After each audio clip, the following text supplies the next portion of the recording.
여기 꿈에 그리던 한국에 드디어 오게 되었다는 인도네시아 여성이 있습니다. 이 여성은 자신의 버킷리스트였던 경복궁에서 한복을 입고 사진을 찍으려고 했다고 하는데요. 하지만 그녀는 종교의 이유 때문에 히잡을 쓰고 한복을 입어야 했고, 히잡을 쓴 그녀에게 보인 한국인들의 행동에 이 여성은 엄청난 충격을 받고 눈물을 흘리고 말았다고 하는데요. 그렇다면 한국을 그렇게나 사랑한다던 그녀는 무사히 한국 여행을 마칠 수 있었을지 자세한 내용 살펴보도록 하겠습니다. 인도네시아 소녀의 사연입니다. 안녕하세요. 저는 인도네시아 자카르타에서 살고 있는 스쿠마라고 합니다. 저는 가끔 제가 살고 있는 곳이 인도네시아인지 한국인지 헷갈리곤 하는데요. 길거리 어디를 가더라도 K-POP 흘러나오고 있고, 마트에 가도 인도네시아 물건과 음식보다 한국 음식이 더 많이 진열되어 있거든요. 그리고 정작 저부터가 인도네시아 상품과 한국 상품이 동시에 보이면 자연스레 한국 상품을 집어들고, 심지어 한국어로 적힌 설명까지 이해하곤 하죠. 300일 그만큼 저희 나라에서의 한국의 영향력은 엄청나고, 많은 인도네시아 사람들이 한국을 사랑하고 있습니다. 물론 한국인들은 인도네시아에 대해 저희만큼의 관심은 없다는 것을 잘 알고 있습니다.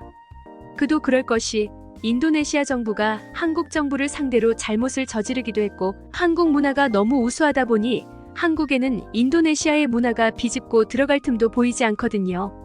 하지만 짝사랑에는 이유가 없는 것처럼 그래도 저를 포함한 많은 인도네시아 사람들은 한국을 사랑하고 있습니다. 하지만 보수적인 부모님 때문에 저는 그렇게나 꿈에 그리던 한국을 단 한 번도 가본 적이 없는데요. 그저 인도네시아 내의 한국 명소들을 그대로 따라서 만든 곳들만 가봤을 뿐, 한국의 진짜 명소들은 경험해보지 못했습니다. 저는 죽기 전에는 꼭 한국 드라마에서 보던 한복과 한국의 드라마, 촬영지 등의 명소를 가보는 것이 소원일 정도로 언젠가 한국으로 가게 되는 날만 손꼽아 기다렸습니다. 그러던 중 엄청난 기회가 찾아왔습니다. 바로 언니가 정부 주최 프로그램에 선발되어 일본에서 일주일간 교육을 받게 되었기 때문이에요. 언니는 저보다도 더한 극성 한국 드라마 팬이었지만 아쉽게도 한국으로 가는 선택지는 주어지지 않았다며 울상을 지었죠. 그러나 부모님께 언니의 일본 교육을 따라간다고 말한 뒤 몰래 한국까지 들렸다가 오면 아무도 모를 것 같았기에 저희는 너무나도 신이 났습니다. 그렇게 저희는 곧 일본으로 떠나게 되었는데요. 교육이 진행되는 장소는 일본의 오사카라는 지역이었는데, 처음 본 오사카는 굉장히 멋진 곳이었습니다. 한국의 사극 드라마에서 보던 것과 비슷한 멋진 성벽도 있었고, 도시도 대체적으로 깨끗했거든요. 하지만 저와 언니는 일본에서 하루 만에 엄청난 실망을 하게 되었습니다. 교육이 끝난 뒤 저희는 오사카 성에서 기모노라는 일본 전통 옷을 입고 사진을 찍기로 했는데요. 저희는 이슬람교도였기 때문에 기모노를 입고 히잡까지 써야만 했죠. 하지만 히잡을 쓴 저희를 보고 일본인들은 하나같이 저희를 째려보며 욕까지 하는 사람들도 있었습니다. 9711 심지어 곧 이곳 관계자처럼 보이는 일본인이 저희에게 접근하더니 영어를 사용하며 충격적인 말까지 하기 시작했죠. 기모노는 일본의 전통 의상인데 왜 히잡으로 우리의 아름다운 전통을 망치는 거야? 히잡을 벗고 기모노를 입던지 PARTL 아니면 기모노를 벗던지 둘 중 하나만 해.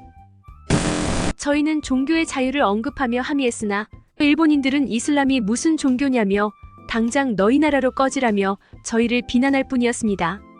결국 저희는 일본인들의 혐오 가득한 시선에 못 이겨 기모노를 대여하자마자 반납해야만 했습니다. 이뿐만이 아니었습니다. 일본에서의 일주일 동안 이뿐만이 아니었습니다. 일본에서의 일주일 동안 히잡을 쓴 저희는 어디를 가더라도 안 좋은 대우만을 받았고, 일본인들은 저희의 히잡을 벗기려고 뒤에서 당기는 경우도 있었습니다.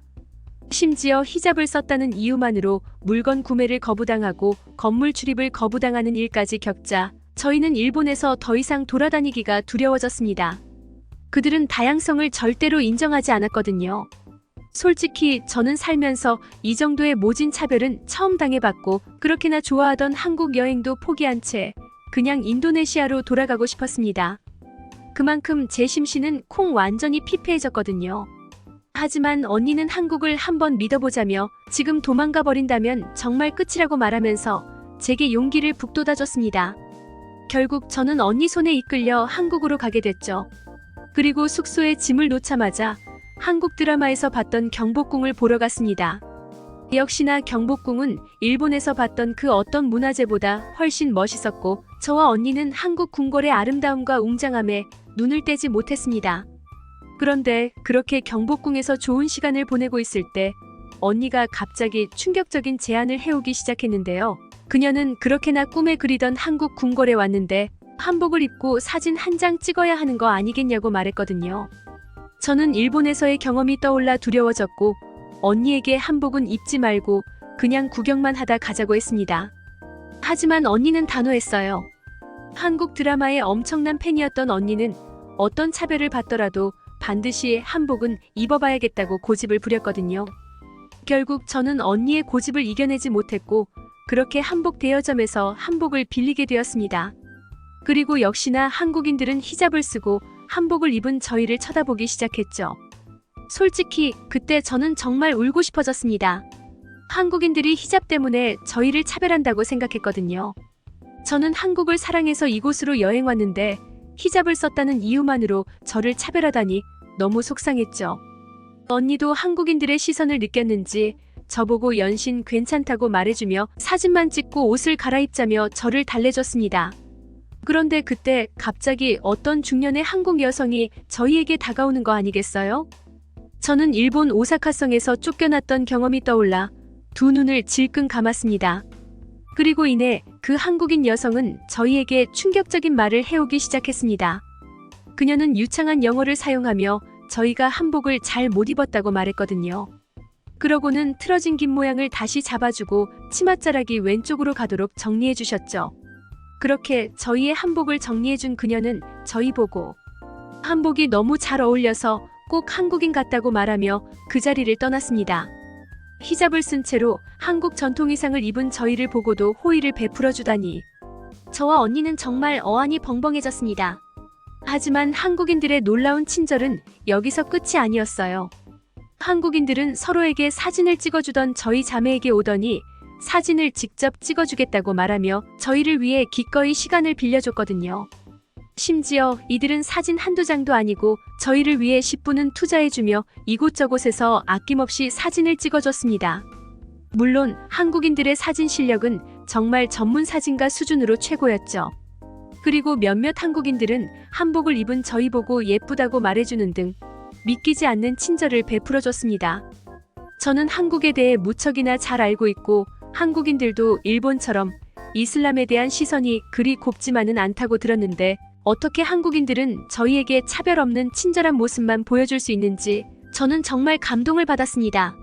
그래서 이곳에서 외국인 안내일을 하는 직원에게 다가가 질문을 하게 되었죠. 그러자 직원은 잠시 고민하더니 놀라운 이야기를 해줬습니다. 한국인들에게 히잡은 꽤나 익숙지 않은 게 사실입니다. 하지만 한국의 문화는 상대방을 이해하고 상대방의 말을 귀담아 듣는 것을 기본으로 하죠. 그래서 우리는 당신의 문화와 종교를 존중하는 것입니다. 그리고 한국의 전통 의상 중에도 장옥과 쓰개치마라는 것이 있는데요. 이건 조선시대 부녀자들이 외출을 할 때 얼굴을 가리는 용도로 만들어진 옷으로 아무래도 이런 전통 옷들은 히잡과 비슷한 모양새다 보니 한국인들은 히잡을 보고도 그렇게 부자연스럽지 않게 느끼는 것이죠. 그렇게 말을 마친 직원은 저희에게 잠옷과 쓰개치마를 체험해보라며 무료로 빌려주는 것 아니겠어요? 덕분에 저희는 한복뿐만 아니라 장옷과 쓰개치마까지 입고 인증샷을 남길 수 있었고 저희의 사진은 SNS에서도 엄청난 인기를 끌었습니다. 그렇게 저희는 한국 궁궐에서 정말 꿈만 같은 시간을 보낼 수 있었는데요. 늘 동경하던 한국에 와서 한국인들에게 호의와 친절까지 받다 보니 이게 꿈인지 생시인지 헷갈리기도 했죠. 그래서 저희 자매는 숙소에 돌아오자마자 서로를 부둥켜 안고 감동의 눈물을 흘렸습니다. 한국인들은 저희에게 기적을 선물해 준 것과 다름없었거든요. 물론 한국 궁궐에서의 경험뿐만 아니라 한국인들은 일본인들과는 달리 저희가 히잡을 썼다고 해서 무시한다거나 출입을 금지시킨다거나 하는 일도 없었습니다. 저희들은 익숙지 않은 종교와 의상이더라도 늘 저희를 존중하고 배려해줬거든요. 그렇게 저희는 한국에서 좋은 기억만 남긴 채로 다시 인도네시아로 돌아올 수 있었습니다. 이번 한국에서의 경험을 통해 한국이 어떻게 문화 강국이 되었고 아시아 최강 경제 대국으로 발돋움할 수 있었는지 그 이유를 확실히 알 수 있었습니다. 한국인들은 정말로 그럴 자격이 있는 사람들이었거든요. 이 외국인의 글은 여기까지입니다. 한국에서 꿈만 같은 시간을 보낼 수 있었던 인도네시아 여성의 사연이었습니다. 제가 준비해온 내용은 여기까지입니다.